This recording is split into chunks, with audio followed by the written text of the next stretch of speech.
రుద్రాణి చప్పుడు మాటలు విని తన చేతుల తన జీవితాన్ని, తన భర్త మనసులో స్థానాన్ని పోగొట్టుకుంది అనామిక. ఇప్పుడు అప్పు మీదేమో కళ్యాణ్‌కి ఒక సాఫ్ట్ కార్నర్ వచ్చేసింది. అనామిక అంటే ఒక పెద్ద శాడిస్ట్ లాగా ముద్ర పడిపోతుంది కళ్యాణ్ మనసులో. అయితే కనకం మొత్తానికి అప్పుని, కళ్యాణ్‌ని బయటికి తీసుకొచ్చిన తర్వాత ఆఖరిగా ఒక మాట అయితే చెప్పేసి వెళ్తుంది.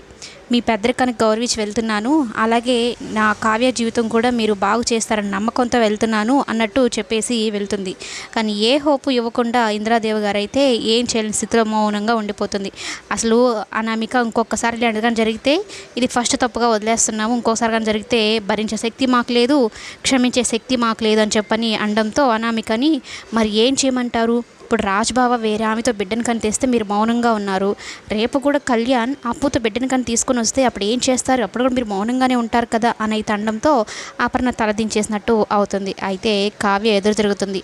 నీ సంసారం నువ్వు చూసుకో, నీ కాపురం నువ్వు చూసుకో, అంతేకాని నా భర్తను వేలెత్తి చూపించి మాట్లాడితే మాత్రం మర్యాదగా ఉండదు. ఇప్పటి వరకు మా అమ్మనే చూసావు, ఆ తర్వాత నాలో అమ్మవారిని చూస్తావని చెప్పగానే స్వప్న గట్టిగా చప్పట్లు తడుతూ, సూపర్ కావ్య, నువ్వు అమ్మవారిలాగా పోను, నేను నాలో మహంకారాన్ని బయటికి తీస్తా అన్నట్టు సెటైర్ వేస్తుంది.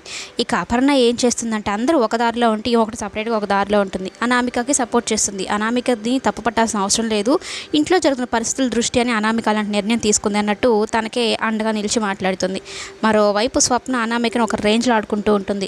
ఏం జరిగిందో చూసావు కదా ఇంట్లో అంటూ ఉంటే అనామిక ఉండి, నువ్వేం జరిగిందో చూసావు కదా, ఇప్పుడు స్టేషన్ దాకా తీసుకెళ్ళాను, రేపు ఒకరోజు ఇంకెక్కడికైనా తీసుకెళ్తాను అంటే, అవునవును స్టేషన్లో కూడా మీ ఆయన మా చెల్లికి కాఫీలు టీలు అందిస్తున్నాడు, దాన్ని గుర్తు చేసుకో, ఇంట్లో వాళ్ళ ముందు దిగజారిపోయావు, ఆఖరికి నీ భర్త మనసులో కూడా నీ స్థానం దిగజారిపోయింది, భర్తని ఆ విధంగా సంతోష పెడుతున్నావు అన్నమాట నువ్వు అన్నట్టు ఎటకారంగా మాట్లాడుతుంది స్వప్న.